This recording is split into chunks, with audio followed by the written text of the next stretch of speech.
Hi, my name is Dan. I'm with Davison Associates Insurance Agency here in Las Vegas, Nevada.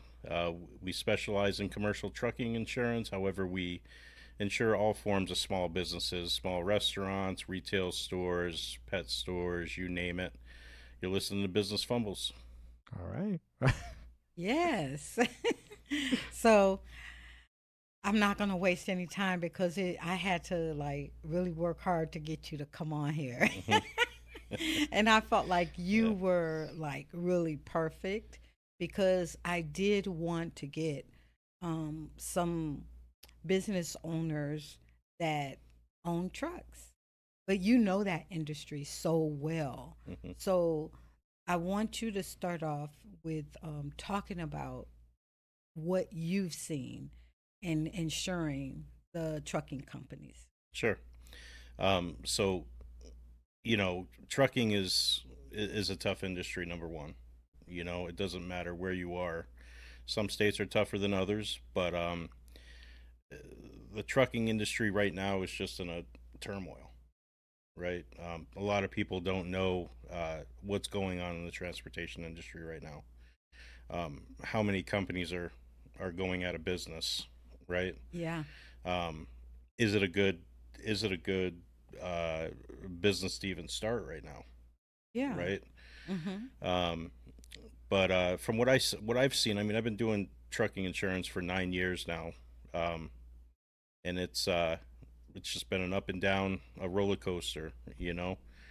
Um, Truck insurance is mainly what we focus on, but as I said, we do small commercial, accountants' offices, pet stores, Mm-hmm. retail offices, doctors' offices, dentist office, all that stuff. But my agency focuses on trucking. We know Mm-hmm. all about the ups and downs. We know how tough it is. Truck insurance right now, the way the rates are for insurance rates are super high, Yeah. and they go up every quarter. So Um, that the we had a trucking company, so I know mhm. um, exactly what you're saying. But that cost, it's not a small cost, It's not. because Hmm. that is like sometimes the fuel and everything is considered to be a high cost for trucking, but insurance is pretty high, you know. Right. And if you have any points on your license, then it goes up, right? Yeah. There's a lot of there's probably 100 different underwriting uh, things that underwriters will look at. Points on a license definitely doesn't help you. Um, the cleaner the better. Um, as far as rates go, the biggest reason for the rate increases every quarter now is across the board nationwide. It's about 107% loss ratio, which Loss. loss ratio So does that like mean like accidents or something like that? claims. So 100% of the premiums that these insurance companies are taking in, Mm-hmm. they're paying out in claims plus about 7% on top of that. What? So, oh, okay. So that means that the accident rates are pretty high. Very high.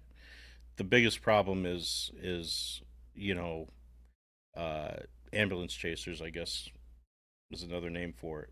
But attorneys, I mean, uh, they have call centers that will literally take buy lists of accidents that happened 24 hours ago, um, and they'll reach out to these people and they'll say, essentially, we're not maybe not in so many words, but they'll say, "Hey, doesn't your back hurt?" You know. And what's happening is these attorneys know what the loopholes are in these policies, right? Wow. So they're getting much more than what the policies were meant to pay out. Yeah. Yeah. You And know? you know what? I'm glad that you brought that up because fraud is like so high right now. It Mm-hmm. is extremely high. Yep. And that's one thing, like I remember having a conversation with the broker, Mm-hmm. for the trucking broker. And, we had a conversation about the contract. And I was just like, well, you can say this or that, but if the contract doesn't not have that in it, which we are not at liberty to see that anymore. How do we know that what you're saying is actually that? And he says, "Oh, well, I wouldn't do that." Like, why wouldn't you? If attorney knows the law and he knows that the direction you're going is wrong, but he would harbor that what he knows from you until you pay him the cost. Who are you? You ain't nobody different. Right. You're gonna do the same exact thing. But fraud is so high, and people don't understand that just like those attorneys doing that, they're putting money in their pocket, in their client's pocket, but they're not thinking about how they're affecting that industry, the whole trucking transportation industry. Yeah. They are, they are causing havoc within that industry. The sad part and they is, don't care. Yeah, the sad part is really, they're going out and they're doing that, right? You can watch videos online. These truckers are smart to have the cameras in their trucks, but they hold a commercial driver's license, which 9 times out of 10, they're going to be at fault. No matter if they're at fault or not, they're at fault, right? What? Are you saying like a CDL holds like truckers more liable than regular drivers if anything ever happens or anything like that? Exactly. Yeah, it's a what do you call it? It's a license. It's a license like I hold, like you hold, So if you're holding a commercial driver's license, you're a professional driver, right? There's times where there's nothing they can do about it. A car comes off to the right, they're passing on the right side. If the driver's in this seat, how are they supposed to see over that hood, right? Right. The car comes up, slides right in. There's nothing they can do. They don't stop on a dime. You know what I mean? No, there's too much weight half the time. Yep. I mean, so fraud is huge right now. I watch videos. I don't know why I do it to myself, to be honest. 'Cause it makes, Do you watch those dash cam videos? I do, yes. And it makes me so angry because I'm like, you cut in front of them, you slam on your brake. What do you expect? Right. The problem is there's so many loopholes, and the attorneys know how to get away with them. You know what I mean? And they're getting millions of dollars more than what those policies are even supposed to offer, right? Florida, Why is that? If the policy is set, like our car insurance, and we have car insurance, I know it's different, but it still puts a max on what you can get for certain things. So if in the trucking, if it has those max, why would they get more? Because usually there's more than one policy there. They might have a general liability policy, a commercial auto liability policy. Who knows if they have a business owner's policy on top of that? If they're not an LLC, maybe they're just a sole prop. Nobody told them how to set their business up to protect themselves. And even sometimes if you set yourself up with an LLC thinking that you have some more protections, it's not. They're still coming after you personally. Yeah. So they're going to go after not just that auto liability policy. When somebody go after the personal, how can they do that? Is it a tax? It happens. You know my situation over the past year. Yeah. Some of the documents that I signed there, and the reason why it's going against me now, is because I didn't sign my title. When I signed Dan Davis, I didn't sign president. I didn't sign owner. I signed personal. Oh, so even though I'm an LLC, they're still coming after me personally. Yeah. So, and I heard that is they say, because when I started getting credit for my business, I was told to only get the credit that did not require me to be a personal guarantee on it, with my Social Security. And it was sort of hard to find because most people, they want your personal information. And they go out and they get these LLCs and they feel like, okay, I am limited liability. And so that means that I'm separating myself from and it's just not, that is not true, because Yeah. when you go and get, if you try to go and buy anything in that LLC, they're still going to ask for your personal information. They're going to ask for your name, your social security, your date of birth. Mhm. And when they do that and you sign it, You're guaranteeing you are it. guaranteeing Right. it. So you sort of like, it's for the business, but it's also on you. And if they sue you, they can come after both. So Mhm. I'm really, really careful at what I'm doing when they start saying, okay, we need your name and your social security. And I'm like, why? This is for my business. My business has The it's EIN on or Dun and Bradstreet. It Right. has its Mhm. it's a established business. It's been running for over 6 years. Mhm. I got tax returns. You do not need me personally not doing it. Right. So, but it took me a while to understand that, and hopefully our listeners are listening too, and they won't make that same mistake. And that's my hope too, because you learn a lot, Yeah. you know. You walk into a 9 to 5 Monday through Friday. You get paid an hourly or a salary or whatever, you Mhm. know. And you get paid every week. You don't realize what goes on behind the scene, right? And people new in the business, you have to protect yourself. Yeah. At the bottom line, I've learned, But you know, and the problem is too, Dan, though, is that we don't have anybody out there that's advocating to educate the people. Everybody's going at it blindly. And so you might see, in 1 year, uh 1,000 businesses opening, mhm, but how many are closing? yeah, The rates are still high because they're making these same mistakes, and especially with trucking. Um, to me, it just seems like it's a very important, you know, aspect of our economy. It's transportation. it's how It's the world, moving stuff all right? over. Yep. Why do you think we have so many issues?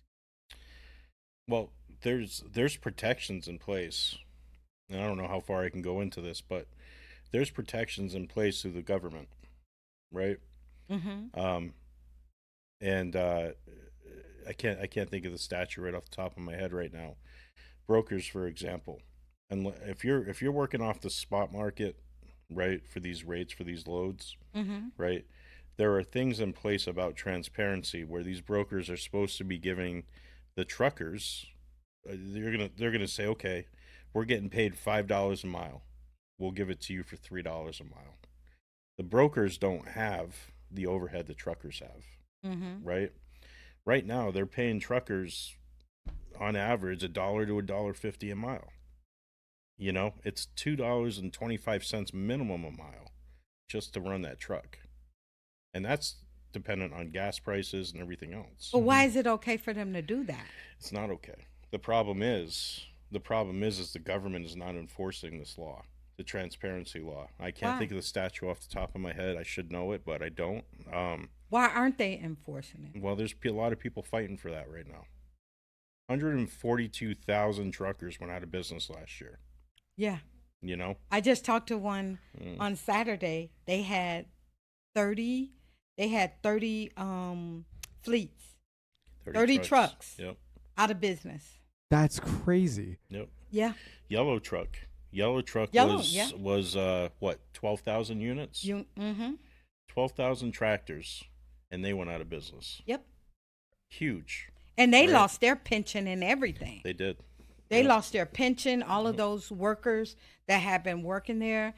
30 plus years. My husband was in the industry.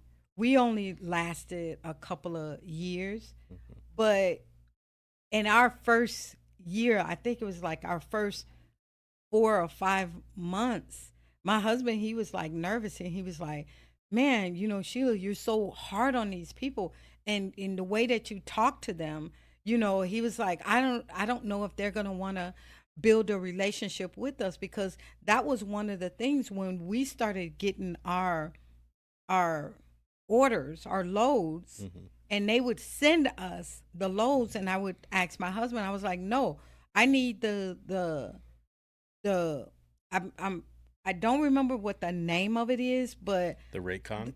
yeah, so where it shows that the company was going to pay this amount, and then it also showed you that fuel tax credit that they give you, because they say the load is this, and then for fuel we're going to pay you this. Yeah. And it should be all spelled out, and every time we would ask for that, these brokers was saying, no, we don't do that anymore. We don't give that information. Well, how do I know you ain't cheating me? And then, like, it was this right here really got me, where they would call you and they would give you a load. Now, anybody that knows that you take a load out of California, you're going to get traffic, it's going to be held up. And then it depends on what time that you do it at, right? And so they sent him a load and they asked him to pick it up, but the pickup time was like around, I think it was like 2:30, 3 o'clock, and then he had to deliver it like 2 days later, going all of these miles. So when he picked up the order, I'm working here, so I really didn't have time to communicate. And so then he sends it to me, and I'm looking at it. As soon as I look at it, I call a broker, like, what are you guys, high? What do you have him pick up something at 3:30, knowing that he's not going to even make it to probably Bakersville because of the traffic. It's so bad. So then he's losing that because he has to stop because they only have so many hours on the truck. And hours, so. the fact that he's in traffic, that don't count as, oh, he's standing still. That clock is still going. Yep. So y'all must be high. So what you're going to do is you're going to call them back and you're going to renegotiate it. Or I will call him and he will drop it back to where he picked it up. Yeah. And they were just like, well, he took the order. I said, dude, you ain't hearing me. You're going to go and you're going to fix it. And I wish you would try to come back and say, oh, you were late, so we're going to find you for it. Yep. I told him, I said, try me. I want you to try me. Yeah. And he says, well, what are you going to do? I said, listen, my name is Sheila Williams. This is my phone number. This is my address. Try me. And before that morning, before he pulled off, they had fixed it. And he said, yeah, they sent me all the things.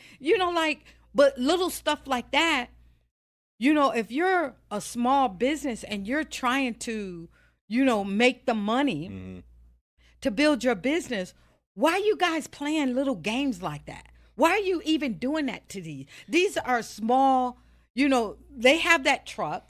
And people look at it, oh, well, they can afford the truck. They can't afford the truck. They went and got the truck because they're trying to do something on their own. Yeah. And it just seems like the more and more, like by the time we got into it, we was in it for like a year.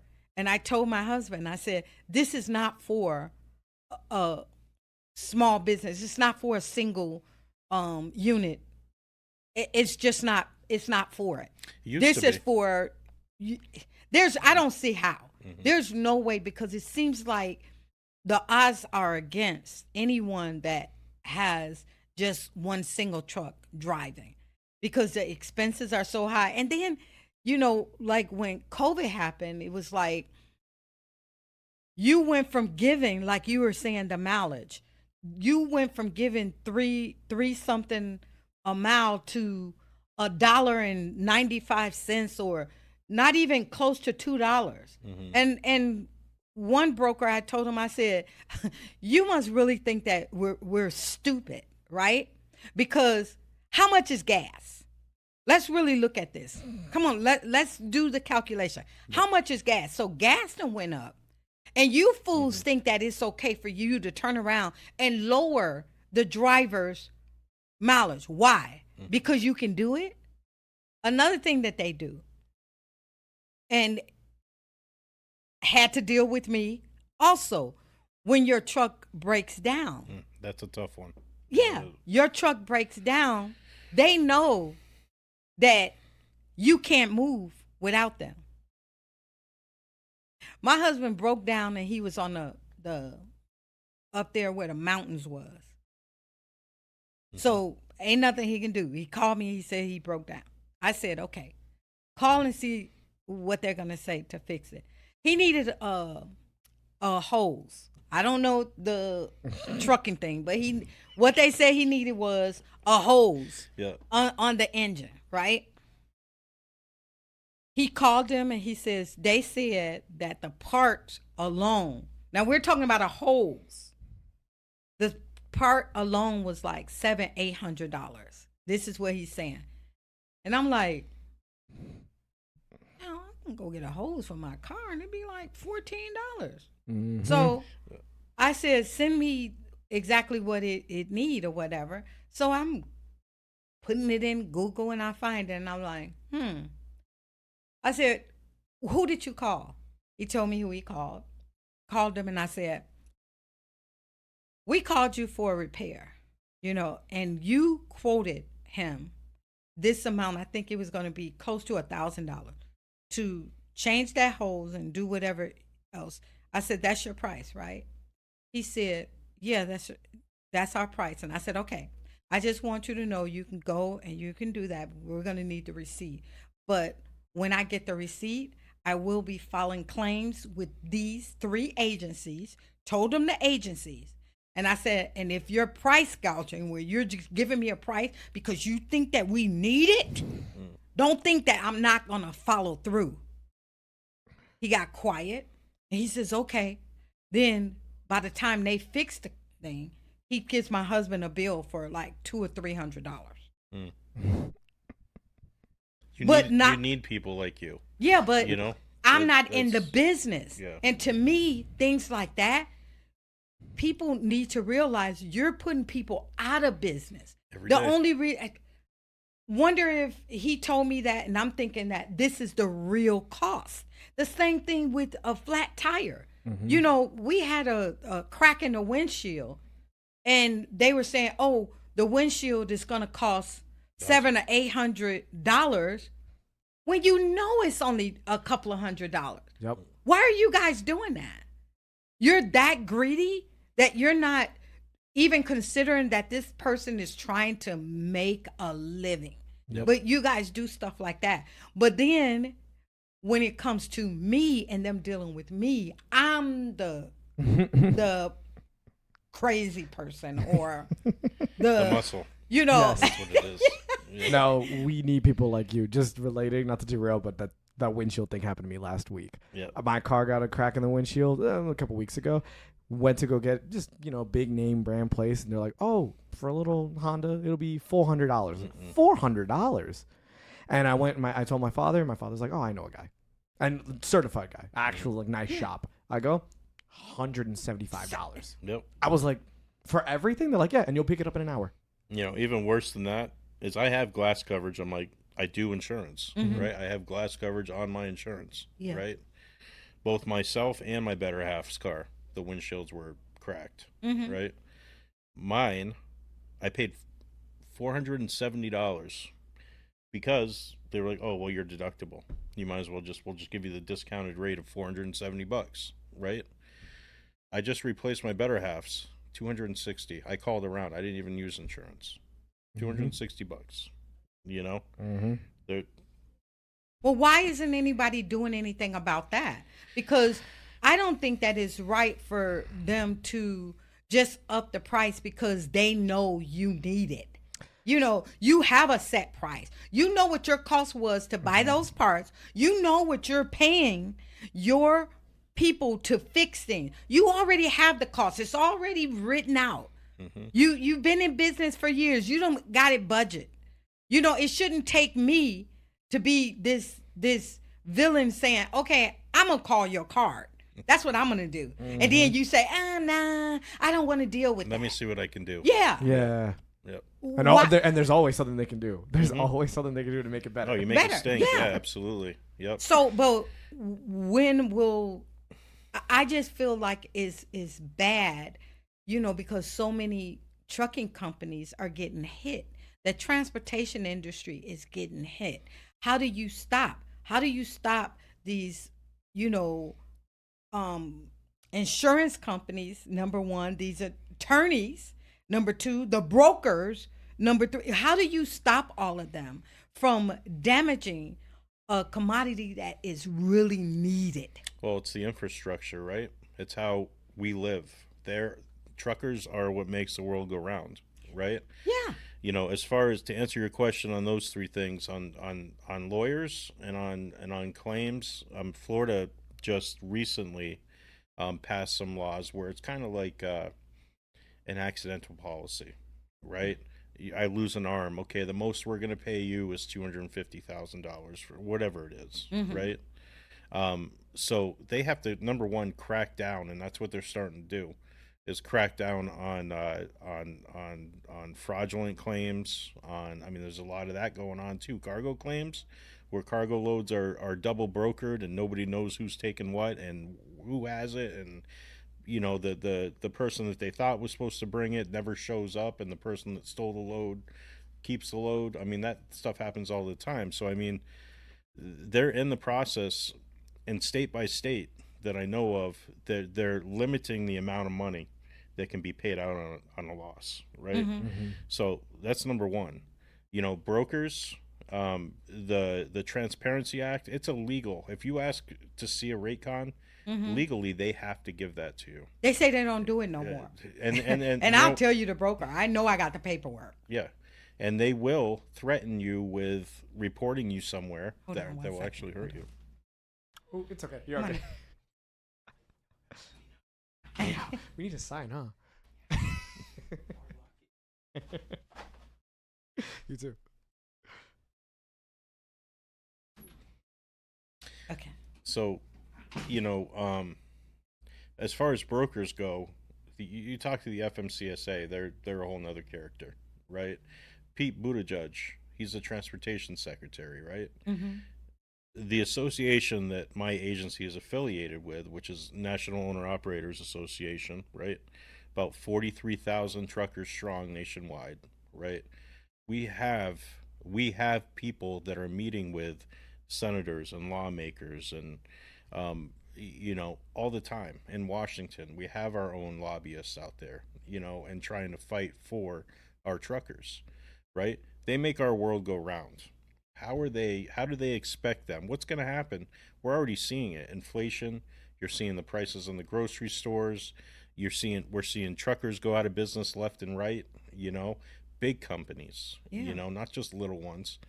But we are literally fighting in Washington to get changes made. This Transparency Act of, I forget what year it was put in place, but FMCSA, there was a lady who owns a trucking company.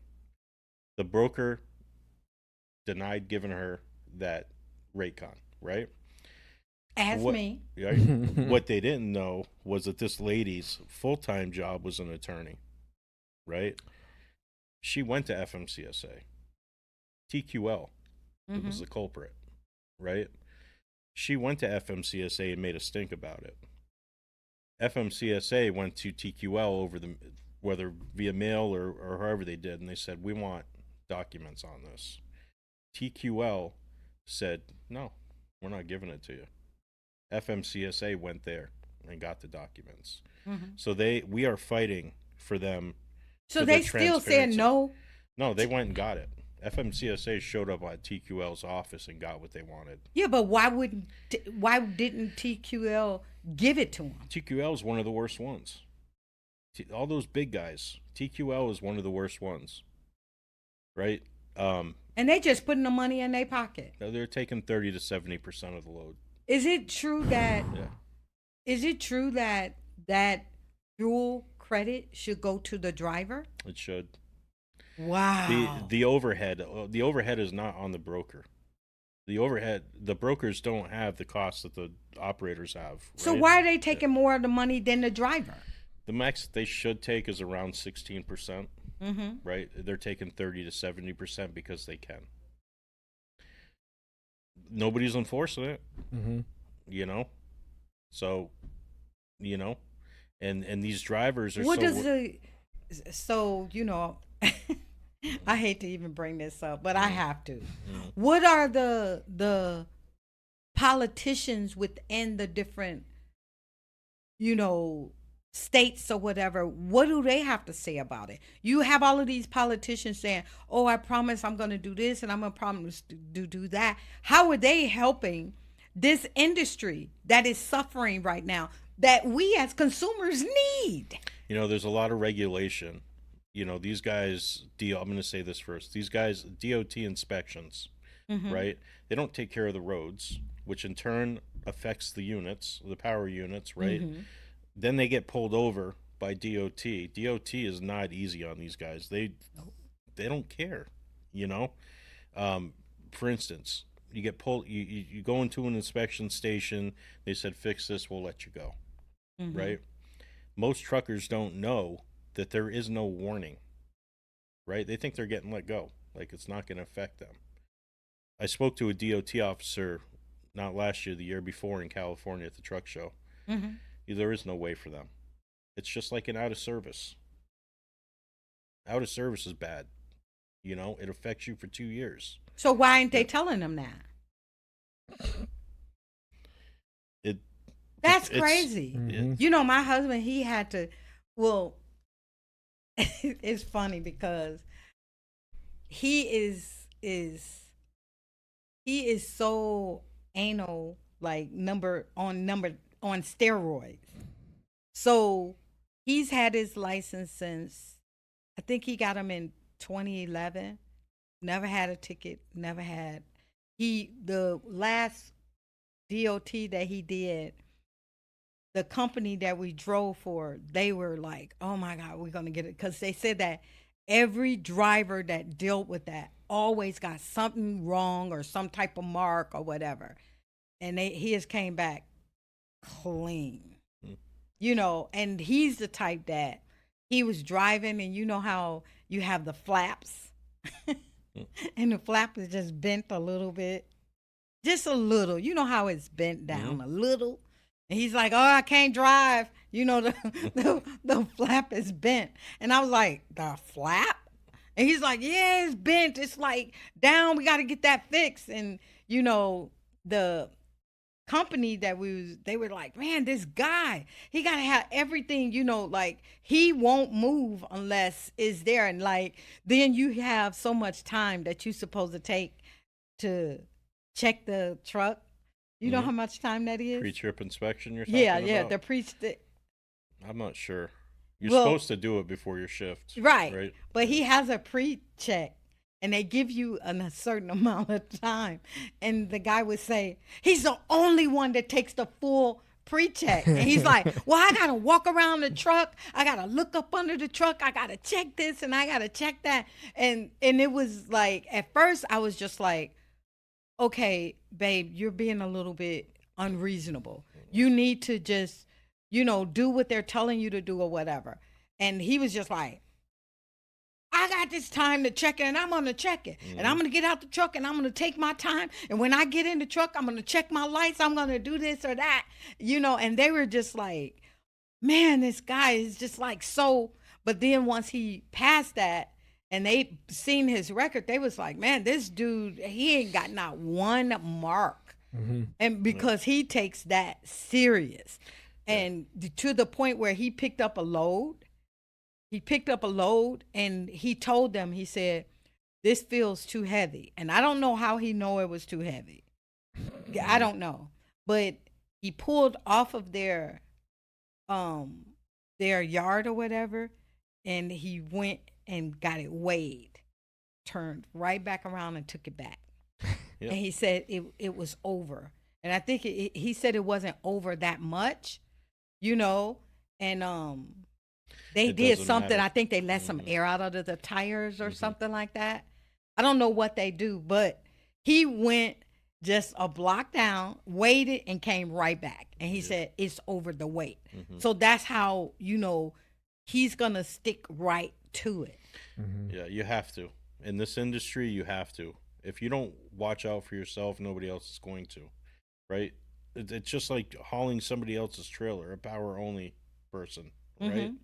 You know, you need to know what their equipment is like. If you're hauling, if you're under somebody else's authority and you're hauling their equipment or you're driving their equipment, what's the condition of their equipment? Because that can come back and haunt you later on, right? So it is very important, and I commend your husband for that because he knows. You know, my brother's a CDL driver. Well, he's a master like a lineman on the East Coast, Mhm. right? But he's got to hold a CDL to be able to haul the telephone poles, Mhm. right? Even in his pickup truck, his personal pickup truck, he's got a camera in there because it's your commercial license, it's your livelihood, right? These inspections, when he's doing that pre-trip inspection, good, Mhm. right? Number one, it's safety. If you don't do it or if you don't care, a tire could blow and kill somebody, Mm-hmm. right? Yeah. So that's why, just an example, one example of what could happen and what the risks are. That's why you're rated per mile. You know, when we do an insurance quote, most of them, if you're interstate, you're going all across the country, Yeah. right? When they ask you how far, when you're doing a personal insurance quote for yourself on your own personal car, how Mhm. far do you drive back and forth from Yeah. home to A work, few right? out. Yeah. Because the longer you're on the road, the more More likely likely you're you gonna are to have get in one. an accident, But then right? they made that thing where Mm. they made it where they have to rest, right? You only get 10 hours of driving time. Right. And Yeah. then you have to take the breaks or Mm-hmm. whatever. Mm-hmm. So they already changed that. What do you mean they changed that? Well, it used to be a time where they didn't have that, You're right? right, yeah, but they had to do something to avoid, to combat all the losses, people falling asleep, Yeah. things like that. Mm-hmm. You know, Yeah. you're talking 80,000 pounds doing 60 or 65 or 7 or in California 80 down the highway. You know what Yeah. I mean? Um, they had to do something. But going back to what you were saying before, you cannot predict what kind of traffic you're going to hit, what Right. kind of weather you're going to hit, none of that stuff. The schedule that they have them on, it's what almost forces these drivers to break the law. To get to be able to get to some point where they're not going to say, "Okay, I'm taking $250 from you. You didn't show up on time." Yeah. You know, which is another liability or it's another risk because these truckers are going above and beyond Above what and they're beyond. supposed to be Yeah. able to do. They Yeah. You are so It's right yeah. because there was an accident where a truck was on fire and he was sitting there and they said, "Oh, we're taking, they was going to charge him a late fee." And I told him, I said, like, you know what? It ain't happening. Mm-hmm. I wish you would try it Mm-hmm. because, like certain things he is not in his control. And I'm not going to have him be out there, unsafe. It's like you give him a load. And you are so right. I'm so glad you brought that up because they out there, they're giving these guys these loads and they know that the guys are driving and you're sending them through a tornado Mm-hmm. Or a blizzard, or a blizzard. right? Like, Yeah. and then wait a minute. And you're saying you have to deliver it, it's 4 days. So if you pick it up on Friday, they expect it to be there by Tuesday or Wednesday. And they know that there's a blizzard. They know that they're going into bad weather. Mm-hmm.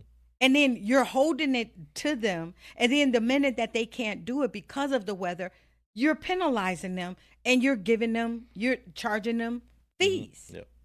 Or here's another one they do. The companies, they give you a time to deliver. You run into traffic Yep. or an accident or something like that. You call them and you say, "Hey, there's an accident. There's nothing I can do. I'm going to get there today, but I'm not going to get there at 10. I might get there at 12 or 1. Mm-hmm. And they say, "Oh, you could come, but you're going to have to wait Mm-hmm. and you're going to sit." Yep. And guess what? They make them sit sometimes 2 or 3 days. No pay. No pay. That's No nuts. detention. 2 or pay, 3 yeah. days and Mhm. and they do it on purpose. Yeah. And they did it with my husband on one load. I think it was in Texas. Mm-hmm. And I called the people. They didn't want to do anything. So what I did was I did a post, tagged them in it, and I put it on all of the social medias. And guess what? They called him and told him they was going to unload him. So, because they told him they wasn't going to do it until that Tuesday, but they ended up unloading him on Sunday. And he said, "What did you do?" And I was like, "Don't worry about it." But that's what they did. And like 2 or 3 days, like, why would you guys do stuff like that? Yeah. Why would you? And it was for medical supplies. You can get medical there. supplies. You can get there on time too, and they're not able to unload you, and you can be sitting for days or You're hours sitting, too. yeah. That's There's crazy. and they're fighting for that too. There should be, what do you call it? There should be a, what is that called? Where you're working, you should get paid. What is that? Yeah. Minimum. The minimum wage thing, or- where you still getting paid even though just- you're sitting. It's like a minimum compensation. At Station, least. yeah. Yeah. like- Yeah. They don't get that. No. They don't get. They don't get nothing when they're sitting. Nothing. Yeah. So like this fiasco that, just to date this episode, by the way, that happened on the I-15, where that lithium ion truck caught fire, and everyone was stuck there for like, honestly, it didn't get fixed for 2 days. Yeah. Like that must be like a nightmare for Well, all these. Yeah, I mean, This just to give you an example of something like that, in a snowstorm on I-80 this past winter, the highways were just shut down. I mean, you could see pictures of just accident, just multiple car accidents, and just everybody's just parked in the middle of the highway. There's nothing you can do. Nothing. Yeah. Nothing. And then the brokers are calling me saying, "Hey, I want to put a claim in on this cargo load." Why? Because they were supposed to deliver yesterday and they still haven't been here.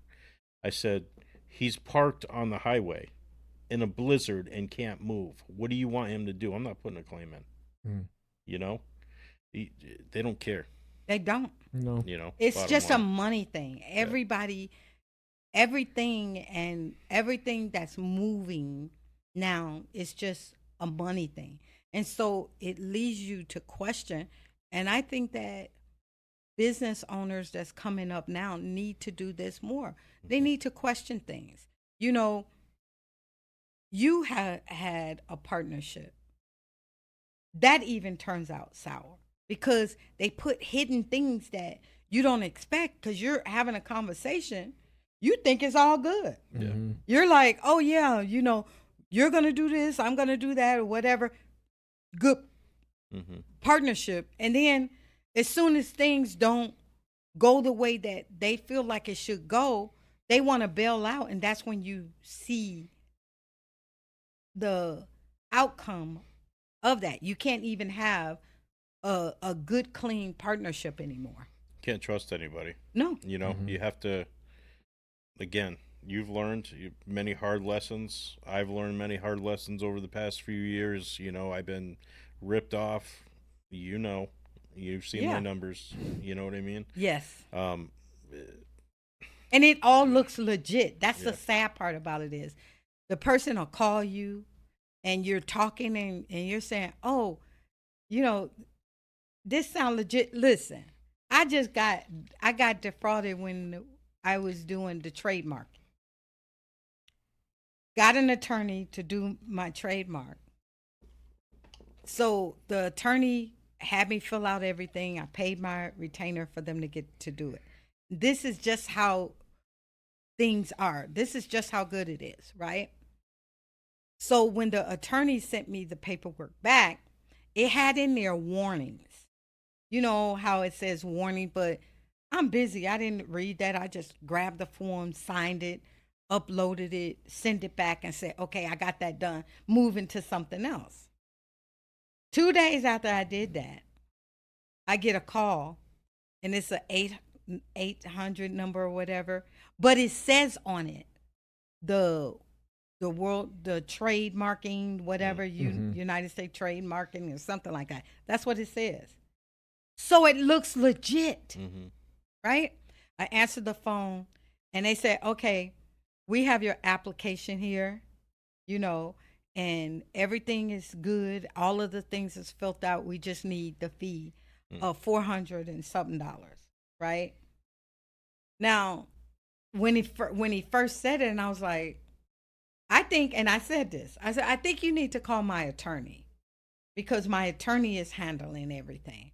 They said, no, this part is for you to pay. I don't know it. So I'm like, well, maybe I need to email my attorney. I said that. And he says, well, you can look at the number. It says exactly where it's from, you know? And so at the same time, I have somebody behind me like, okay, come on, we got to go. And I'm, okay, yeah, whatever. Let me give you the card. And I gave them the card, and then I paid for it. And then I left, you know, didn't think anything of it. Then like 2 or 3 days later, my attorney emailed me, and he says, hey, here's your stuff or whatever. And he says, and I just need you to sign this or whatever. And then I said, oh yeah, I already paid for this. And he said, what are you talking about? And I said, oh, they called me last week and it was like $400 and something. And he said, did you not read my email? And I said, what email? He said, when I sent you all of the paperwork, can you go to that email? And when I read it, it was like warning me that scam people will have this information because now it's going into the trademark database. And they use that to get money from people because people are trying to, you know, lock something in or whatever.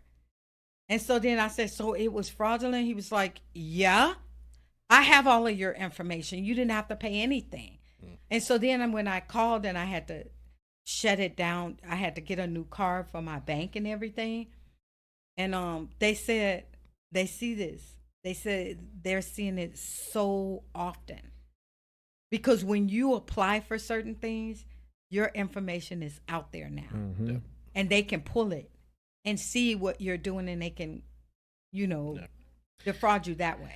And even worse than that, and I read something yesterday, right, about these banks, our banks, okay? Chase, Wells Fargo, all the big name brand banks, right? I was ripped off for $112,000 last year in a grant scam. Okay. The article that I read yesterday was talking about how these banks, how the Senate is working, the legislature is working, you know, because these banks don't want to pay over $880 million in fraudulent Zelle payments or other fraudulent wire transfers, or they don't want to do nothing for you. There ain't one attorney here, and I'll tell you this right now because I looked, not one attorney in Vegas that will go after Chase. Yeah, but they'll go after, you know, what you were saying. You know, you'll tell somebody to, oh, your leg is hurt, let's sue. No. They don't want to go after the big banks, you know. But yeah, I saw it. Just happened to read an article yesterday about that. How banks aren't going to do nothing for you if you get ripped off. I know. You know. I know when I was in school, you know, because I have my my master's is in forensic accounting, so we had to evaluate when I was in school. We had to, you know, look at a lot of real cases of fraud and when I was reading over it and studying all of these cases, and I mean, I had so many case studies, it was crazy. Just thinking about it makes me want to cry. But a lot of those cases, when I was reviewing them and looking at all of the documents, that was the first thing that I said, you know, like when we would have the discussions in class, and I'm like, well, this shouldn't have went as far, you know, and they were like, well, shouldn't it went that far? Well, the bank should have caught that. Well, why would the bank catch it? Because it's coming through the bank. The bank knows. Listen, I operate out of Chase. And Chase, I've been with them for a while now. They know my habits. So they know when it's not something that I would do. Okay? If you've been with that bank, and some of those cases, it was one case in California, they had been in business for 20, 30 years. They banking with the same people 20, 30 years. And then all of a sudden you have an employee even if it's a manager, a CFO, or whatever, opening up Amex with a higher limit than the actual credit cards that they normally use, and you don't question that, the bank doesn't question that. Like to me, a lot of that could have been stopped because the bank sees that. And a lot of times they call you for smaller things than they calling you for, and they know that is outside of what you normally do. You know, you have employees or managers, CFOs or whatever, they go in and they run in these businesses, they have access to all of that. So they opening up credit cards. Look, maxing the credit cards out and then using the company funds to pay the credit card. Okay? And their own bills. And their own bills, right. Mm-hmm. And they see this. They see checks coming, being written for things like, on one case, they remodeled their whole home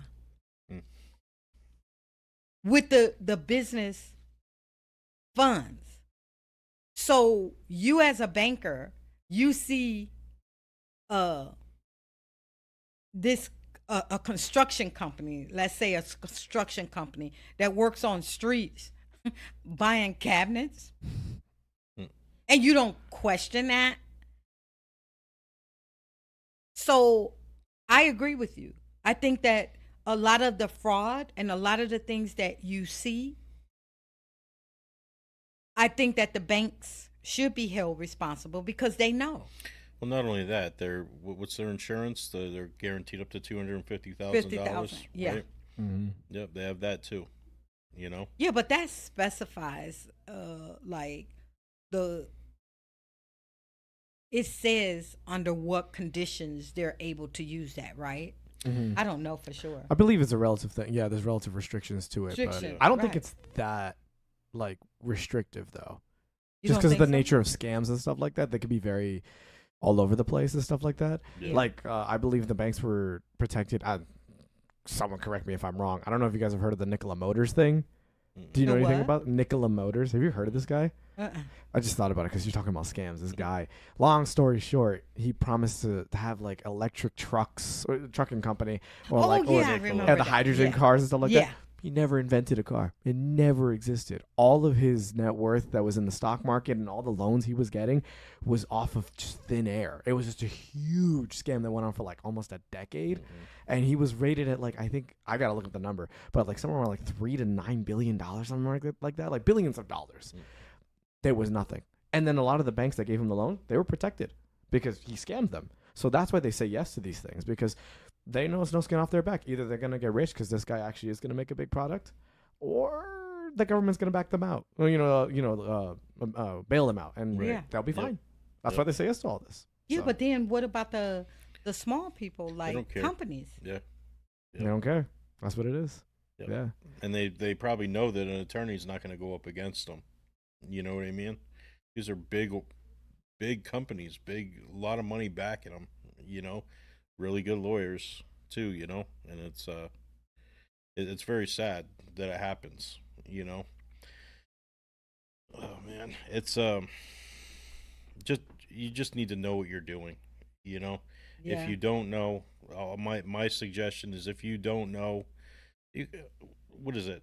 Askalawyer.com. Yeah. Right, online, Mhm. right? Mm-hmm. 55. Is that or- free? It's not.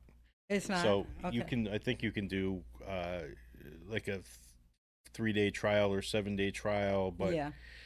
they will give you, if you sign up with them, it's like 50 something bucks a month, rather than paying a huge retainer to an attorney. You'll get 2 1-hour sessions with an attorney. You know. Oh, okay. Call them or look those guys. If you're unsure, if you're looking to get into a new venture, if you're looking to partner, you know, no matter what you're doing, if you're not sure about what you should do and you don't have the capital or the funds to hire a private attorney in your back pocket, you know, at least call them and get the answers. Just Yeah. you know, they're going back to the scams. There are so many ways for people to scam you now, and you know Yeah. that. Mm-hmm. You know, I mean, They're getting getting creative. yeah, I mean, just a small, for instance, you know, Mike Boston, who's the president of National Owner Operators Association, I insure him, I insure his fleet.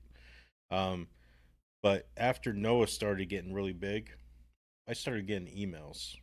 Looks like Mike's email. That's not his signature though, right? So a lot of people overseas, right? Anybody that were admins in the group or anything like that, we started seeing these types of emails come in. One was, "Hey, we want to do something for Mike. You know, I want to get him some gift cards. Can you send them here?" You know, I mean, something as small as Small that. as that, Yeah. right? I didn't know any better. You know, I said, "Hey, Mike, is this you?" You know, and it wasn't. You know, and they still do it every once in a while. I still get a couple emails from. They change the emails up all the time, but um, They want you to fall for it. Oh Yep. yeah. They really do, and it's sad. yeah. So I wanted to like ask a few more questions before we end, and my first one is do you think that the industry will turn around, the trucking industry for, and do you think that there will be a fix to this insurance fraud and things like that? Um, the transportation market turning around, I think, will happen. I mean, if you think about 2021 was crazy. Trucking companies, you know, after COVID, they said everybody go out and buy trucks, right? We need Yeah, truckers, yeah, right? yeah, that's true. 2021 was fantastic. People were flourishing. You know, but these people, their fleets were growing. 22 end of first quarter, that's when it all started going downhill. Mm-hmm. It's so screwed up right now, and will it come back eventually? I think it will.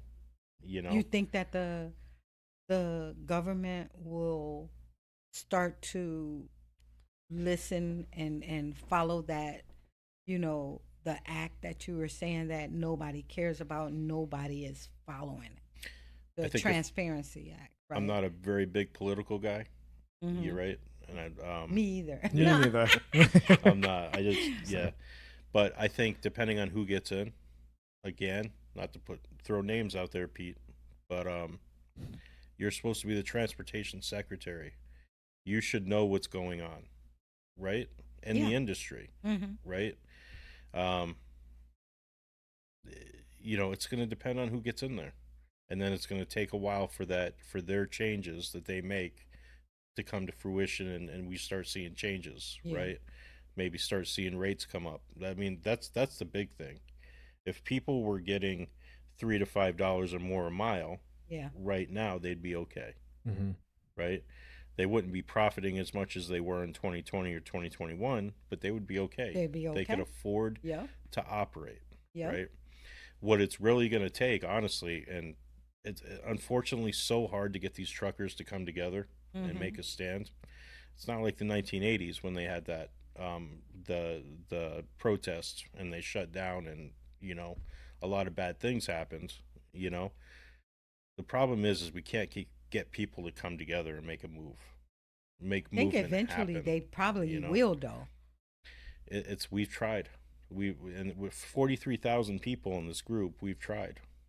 You know, boycotting TQL, you know, and other brokers. You know, getting people to do a nationwide shutdown.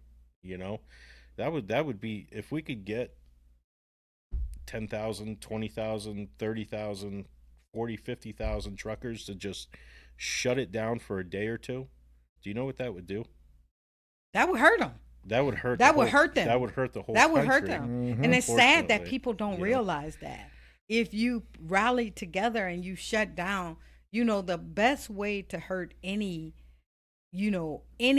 industry, I don't care what it is, politics, I don't care what it is.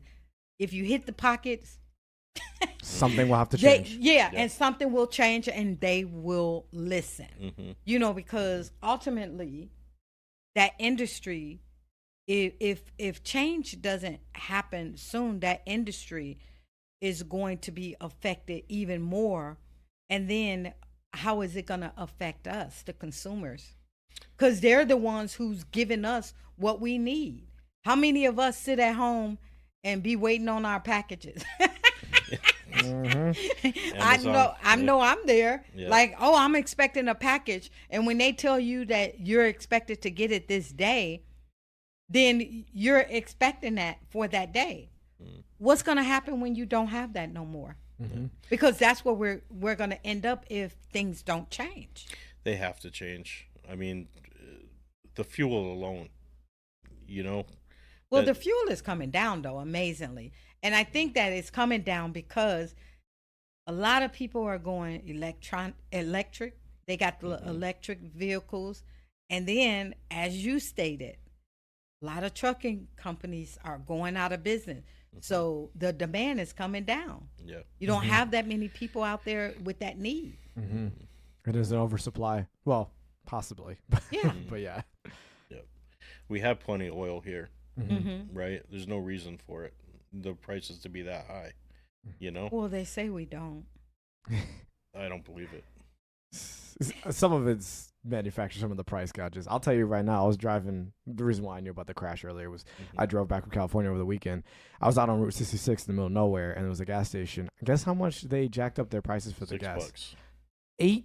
$8.50 for a gallon of gas That's in the middle of ridiculous. nowhere. Now I know it's 100 miles out of Vegas, but $8.50 when Yeah. it's like $4 a gallon out here, Yeah. insane. I remember when the prices were really high, really jacked up, right? And Yeah. even on off the 15, they were $8 a gallon. Yep. You know, Yep. so that's absolutely Yeah, ridiculous. Yeah. Some of the price gouging is like obvious, very obvious. And there's Yeah. the people that can make things happen. It's the government. It's the government stepping in. You know, I making don't sure think we this. should say that on. Well, Oh, I don't think we should be talking about the government.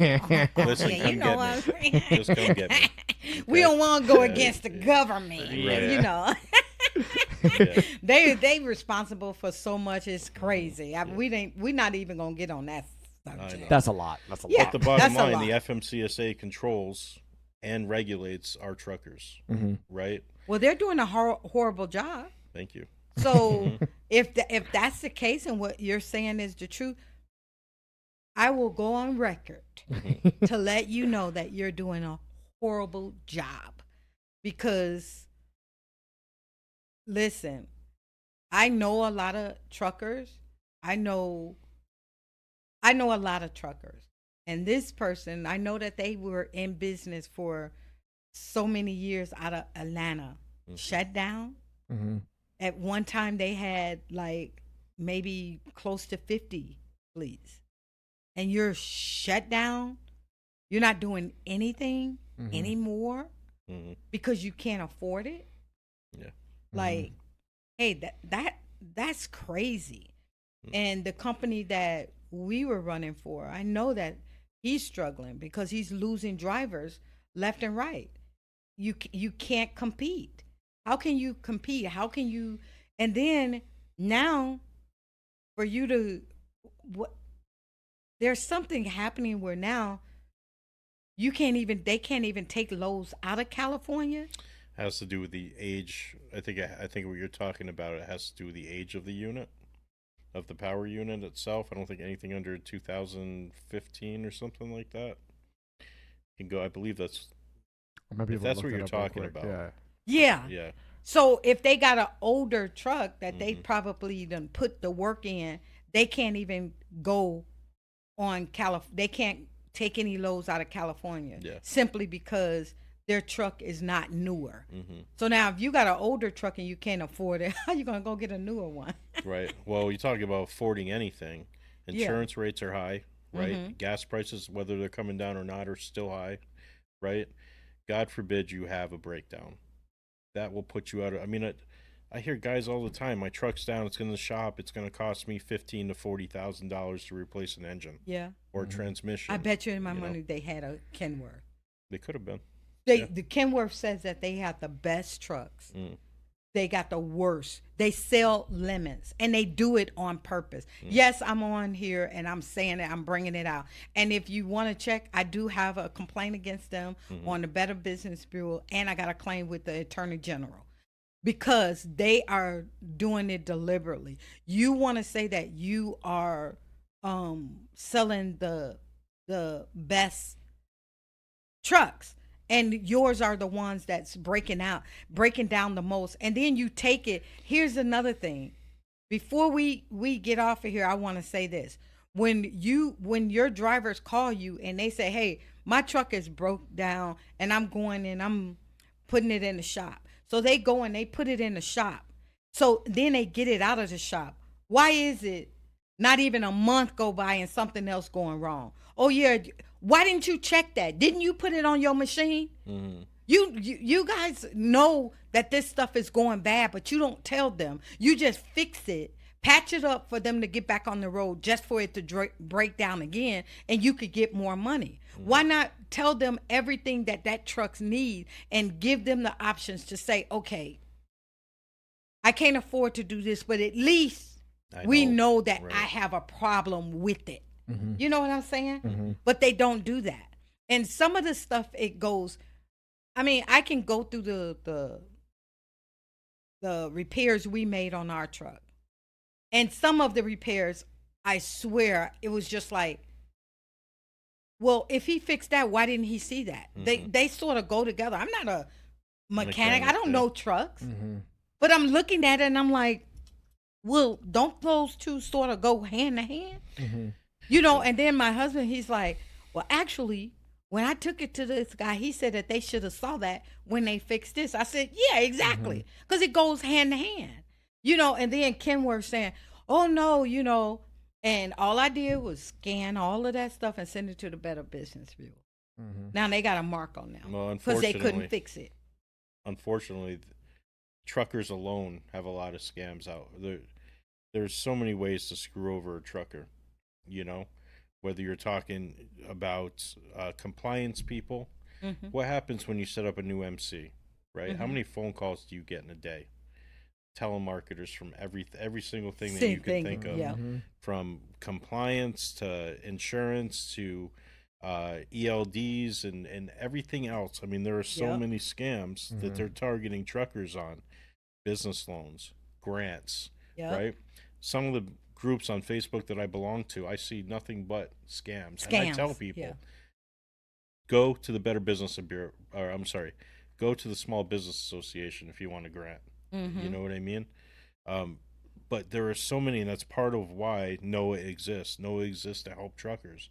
They know The scams. They know the scams, and we, you know, as a moderator, I don't spend a lot of time on Facebook, but I am one of NOAA's moderators. You know, we can't even keep up with half the things that go on there. You know, we can't be on Facebook all day long. You know, we have So what do you businesses. suggest for the people? Do your research. Just that's all I can say. I mean, if you belong to a group like NOAA, NOAA's there to help you. You know, get involved, to be part of the resolution. Don't be part of the problem. You know, And you know, it's you were saying too about starting the, you know, the new, getting their license and everything. I don't know if this is a fact, but is it true that when you do that, you get the sort of messed up loads because they don't know you, so they give you because you're new and you're just starting. You're not gonna get none of the good loads. You got to take the crappy loads well, to build a name. most brokers want at least 90 days. There are ones that will take brand new MCs, you know, give them loads. That probably plays a part in what they're getting paid, but most brokers want 90 days on an MC, 180 days. I think Amazon just went to 180 days. But if you just starting, how do you get the 180? Listen, I was licensed in Connecticut when I lived in Connecticut. I was licensed as a claims adjuster, right? No experience, no nothing. Everywhere I went, they said, you need experience. How do you get experience? It's the same concept, right? I did the training. I got the license. I never ended up doing anything with it. And then I moved back here to Vegas. But had I continued to follow that path, I probably would have eventually found, you know. But it's the same thing. You got to it's the same thing as getting better rates on insurance. You need Mhm. history, Mhm. right? You have to. Wow. They have to see. I mean, 3 years. You're a new venture until you're 3 years old, Mm-hmm. right? So until they have that history, they're going to pay higher rates. You know, but it all coincides. You know, it's the same thing. Mhm. Wow. Wow. So Yeah. Yeah. Oh, side point also about that thing that you mentioned last about the restrictions in California. It says as of January 1st, 2023, all drayage trucks over 26,000 pounds must have engines from 2010 or later. And then if you're going to the port of Long Beach, you have to have 2014 or newer. Yeah. So they're being very restrictive. It's saying a significant percentage of trucking companies, small companies, operators, it's a huge burden. Many owners are either buying new equipment or closing their doors. Like it's a Wow. huge effect. But yeah, yeah, and then they wanted to make everything electric. Yeah, It- that's it- was you saying know, that. that too. And they have it Electric. they got to you have to be fully electric, but that's some years down. 2034. I think 2030, it is. yeah, I think so. 2034, 2035, around there. Yeah. California's trying to make that happen. Yeah. As long as the batteries don't explode and block the I-15 for 3 days, whatever. Even worse than that is the self-driving trucks. I don't Trucks. see how that's going to happen. Yeah. No way. You, No. You know, way too dangerous. I mean, they can't Mhm. even get the what are the Teslas now that are faltering Yeah. because, you The- know, The thing that the argument there is you need information for the machines to work. So you test on a bunch of regular drivers. That means you need truckers who don't really account for the day-to-day driving all the time. mhm. And you need them to sign up for information for the thing to learn how to auto drive, which is like a whole nother like Yeah, we are 20 years away from that. There's no Yeah. way. There's no way. But It's yeah. crazy.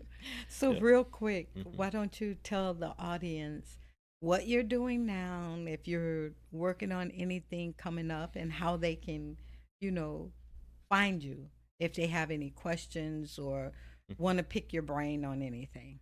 Sure. So you can always reach me. My office line is 725-214-0645. That's my direct line. My email is dan@Davis That's dan@DavisAndAssoc.com.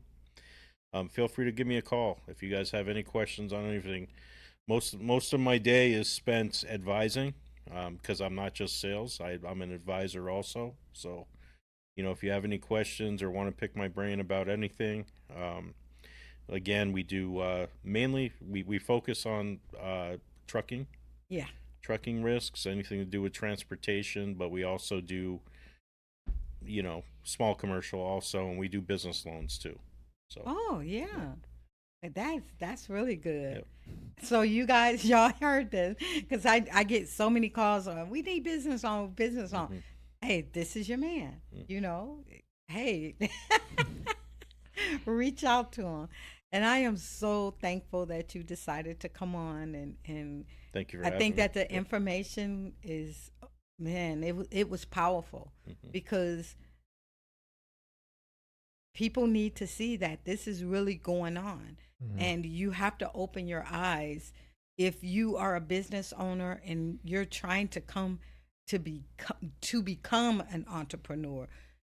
It's important for you to listen to, seasoned people that's in the business, Mhm. because we're giving you that information and we're warning you.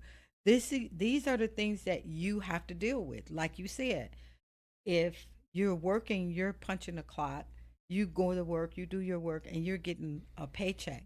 But when you're running your own business, there's a lot of behind the scenes stuff that Mhm. you have to deal with. Yep. And some days I come in and I have a good day. Mhm. Some days I come in and I'm super stressed, because I got to put out so many fires, and Mhm. and seeing that something is not done, or thinking that it was done, or it was done and it wasn't done right. Mhm. Man, you have a lot of nights where you go to sleep waking up saying, "Oh man, I got to do this and I got to do that." Yeah. So- My better half has dreams Mhm. of insurance conversations with underwriters. Yeah. Is that a dream or a nightmare? I'd say it was a nightmare half the time, but Oh my gosh. But yeah, you're right. I mean, Yeah. you live, whether you're at work or you're at home eating Yeah. dinner, you're thinking about work. You know, Mhm. you're laying in bed at night, you're thinking, oh man, did I take care of this? Well, you know what? I always ask all of my guests, do you have you figured out your turn off switch when it comes to work yet? Are you still working No, on no, it? Wow. no. I'll be like at 10:30, 11 o'clock at night. You should be going to bed. Yeah. I'm like, oh crap.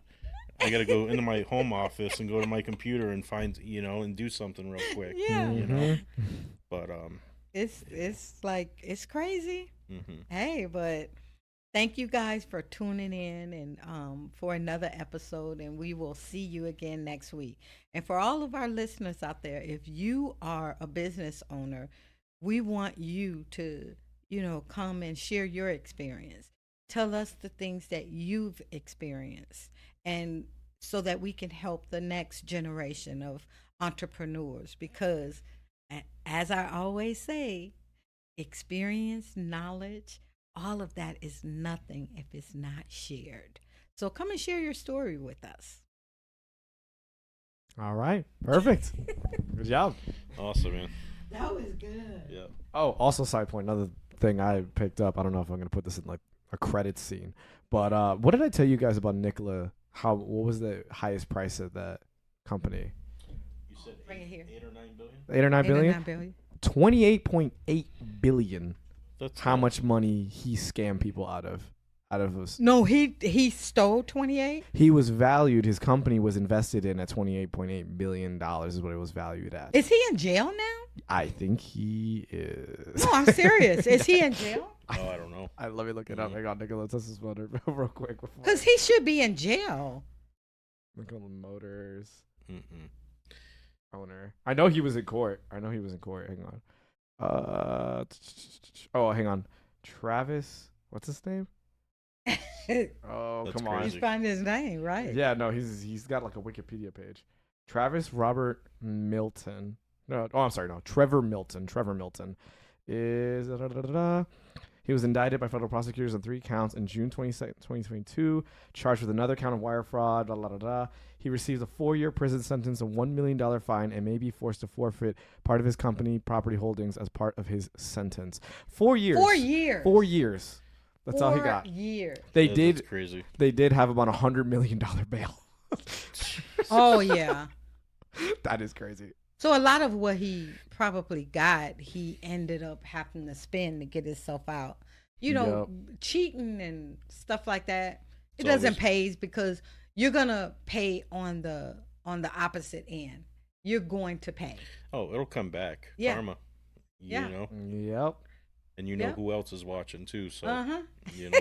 Right? So yeah, Mhm. it doesn't pay to Mhm. be, like one time I got so angry, because so many of my clients were defrauded and lost a lot of money. I'm not talking about I'm not talking about 5K, 10K. We're talking about hundreds of thousands of dollars. Yep. And it's like, to me, you're just like, to the person that's taking the money, you're like the worst scum of the earth. Because you sit there and you sitting at a computer where you can go out and you can get a job, and you're quite intelligent because you done came up with this scheme to, you have the know-how to go out there and get a job and do something that is legit, but you choose to take from somebody else. So much Yep. easier for them. You know. Yep. It's That's why we live in a world of scams now. Yeah. Oh, and my camera's dead. Never mind. This is Okay.